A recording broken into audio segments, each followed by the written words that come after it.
Hey, check this out. We got a sub. It's me, Veritas. Veritas? I hope I'm saying that right. Sorry, let me... You know what? Hang on.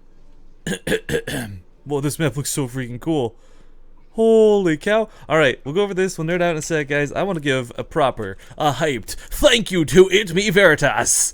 Thanks for subbing, man. You're the first sub of the day, and I'll make sure to add you after the overlay. For now, though, on this map called Neo Dante's Peak, ladies and gentlemen, the Starbow Ladder Cup Finals begins day 2 with this semifinals match, a best of 5. Ooh, let's just make that reflect that on the overlay, too. Between these two players, spawning in the lower location, the blue Protoss, RSVP. And in the middle left, as the red Zerg, it is to Red Bandit. I really want this map as a version for StarCraft 2. Look at this, is so cool. Do you think those are closed air blocks, kind of like on Merry-Go-Round? The walls? I do. Dude. I do think that. Hang on, I'm double zooming out. We're gonna check this out real quick, guys, to explore. So you got the main base. Like most Starbow bases are pretty wide, pretty open, that's fine. The natural actually seems pretty nice too, but the third has no gas close by, so I guess you have to go further away to get your gas if you really want it. But man, big props whoever made this map. It might be balanced, it might be imbalanced, I don't know, but this looks cool. Oh, check this out. Are you on my camera? Yeah. That's awesome. Whoever put this, I want the Starbow guys to make some regular StarCraft maps. Holy cow, they do a fantastic job with emulating some of the old ones and of course creating these new ones. Yeah, well, they can't. They just can't. Why you gotta be so negative about it? I'm sorry. Protoss, bro. Force fields. Well, no, I'm not talking about force. I'm talking textures. I'm talking glowing things. I'm talking like this map is beautiful to look at if you know nothing about StarCraft 2. Oh, I guess they could do that. Jeez, Zombie Grub. Gotta be like that. So was that a hatchery before a pool, but it's not the natural? You know what? That's a good point. We're too busy nerding about the map. This is... You know, Red Bandit, actually, hang on, hold the phone for a sec. He is pretty aggressive a lot of the time.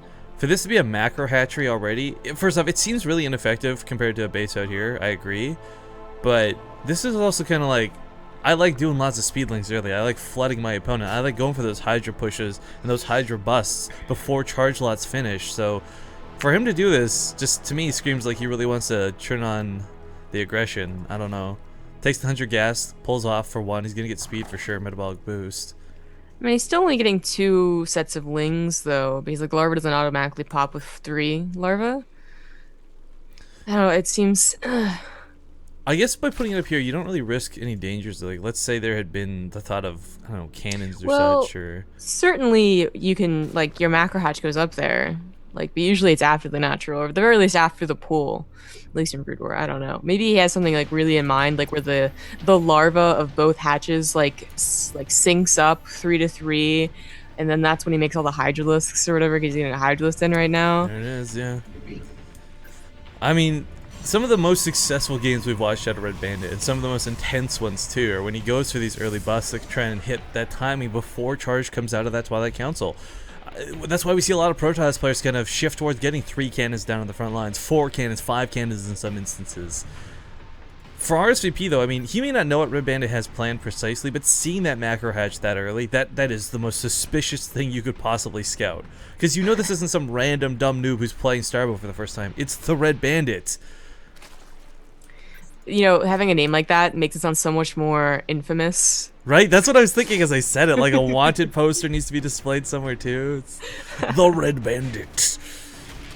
Okay, alright, well this probe is not going to do anything, unfortunately. Yeah. I would have loved to see what type of tech he's choosing. I mean, it's not the metabolic boost though. I mean, these are really fast lanes.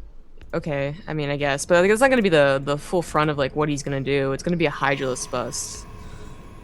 I think, again, guys, this isn't like a couple of newbie players. I'm pretty sure with RSVP, having played Red Bandit and seen his play stylings in the past, he's got a pretty good idea of what's coming.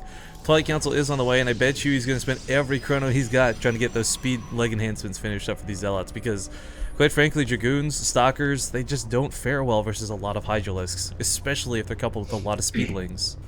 Yeah. Oh, these Zealots are also not going to do too much. They're going to see the Hydralisk pop out, though, and you know, honestly, at this timing, you kind of expect them. I mean, Hydralisk busts seem so common in Starbow PVZ, but it's only gonna be 2 right now. And then he's gonna drone up and go to a lair. So maybe this is a fake right now. He's like, okay, I should use a couple of Hydralisk, and he saw all those hatches that I had. So let me make you throw down a couple of more, cannons at the front, and maybe go into mutas behind it. Well, I don't know. I think he'll just. I think it'll be depending on when he scouts these cannons. They'll really decide what he wants to do, right? Like he saw the 1. But he doesn't see the extra 4. And the problem is, even with cannons being down, with group spines complete, he can lose the forge, he'll lose the gateway, and he may even lose the cyber core. This strips away so much from him.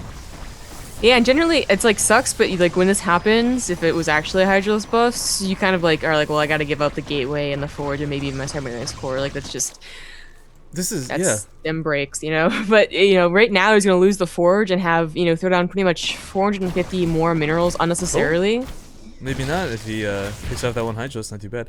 But I think you're right about there's the Spire coming down. I was about to start talking about like he didn't produce another single Hydralisk. He's been banking up gas like crazy. Minerals come at a much faster rate in Starbow than StarCraft 2. So if you're gonna make like 50 Zealots to deal with Hydralisks, this is a great counter because of course Zealots can't shoot up.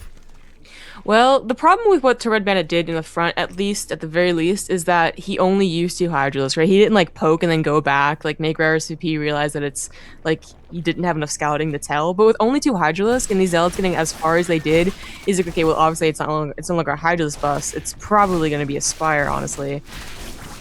Well, we do have a couple Blink Stalkers getting started here. They're a pretty decent way to start dealing with Mutalisks. They get the mobility. And of course, Starbow balance as far as what we're used to seeing, guys. There's no armor, there's no light, there's kind of small, medium, and large when it comes to units. And Blink Stalkers, they've got enough damage to deal with the Mutalisks, especially if you're blinking around like crazy. But if Red Bandit surprises him with, like, say, only 10, but then follows up with the later Hydralisk bust or something, that could be very scary. Because we do have, well, actually, maybe not Hydralisk, the Lurker Den is halfway finished. It's pretty powerful, these combinations of techs, being able to scout that it's actually happening, already kind of hard. RSVP got lucky that he only saw 2 Hydralisks and realized that, it's no longer Hydralisk, it's probably going to be Mutas. But then scouting, like, okay, he's going to stop at only this amount of Mutalisk and going to Lurkers is also going to be something else that he needs to scout without having an observer, by the way. Like, I don't think he has one over there. So every single time he's scouting, it's by sending these units across the map and seeing what do you have.